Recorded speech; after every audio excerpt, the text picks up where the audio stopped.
but we have his name as Vem, V-E-M, Miller, M-I-L-L-E-R, and his birth date is 10/26 of 1974. And the reason why I gave it to you like that is I will explain later.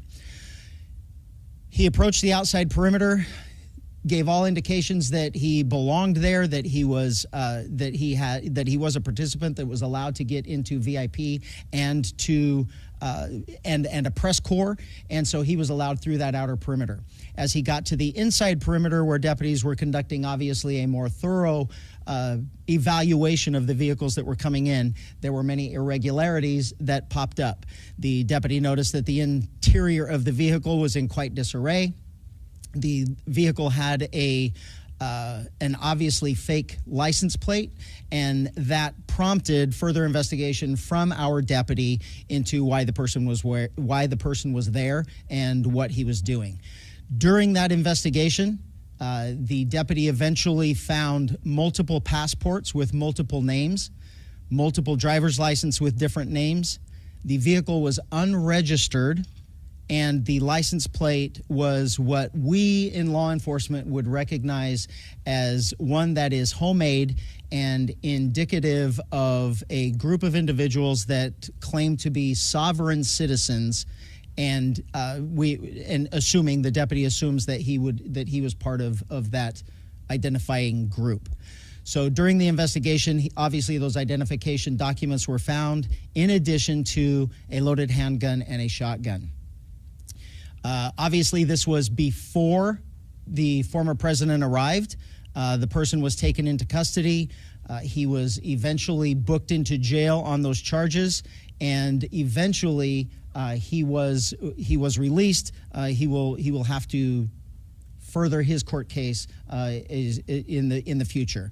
Right now, we are actively engaged in working with Secret Service and the FBI to ensure that this person is followed up on and all of the information that they can gather. I can tell you that from my perspective, from a state law enforcement agency's perspective, the firearms charges is what we arrested him for and booked him on.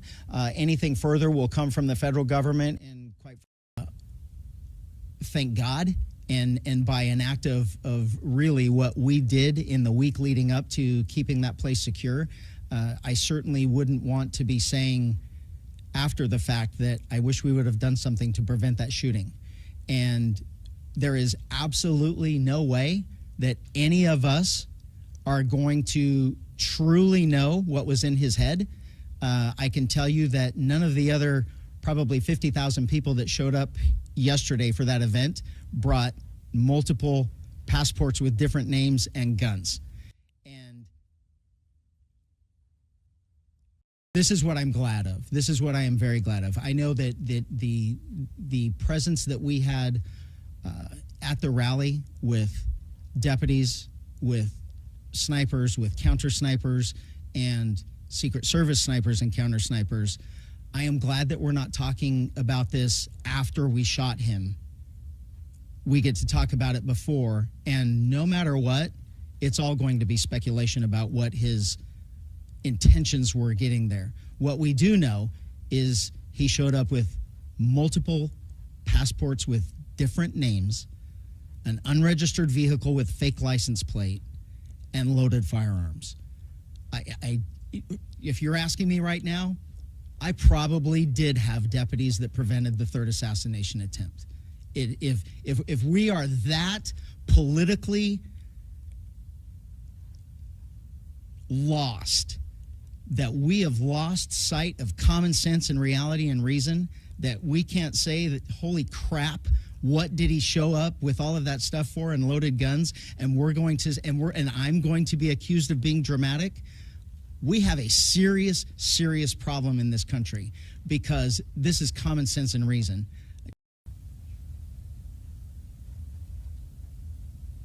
Anything else? Okay, thank you for coming.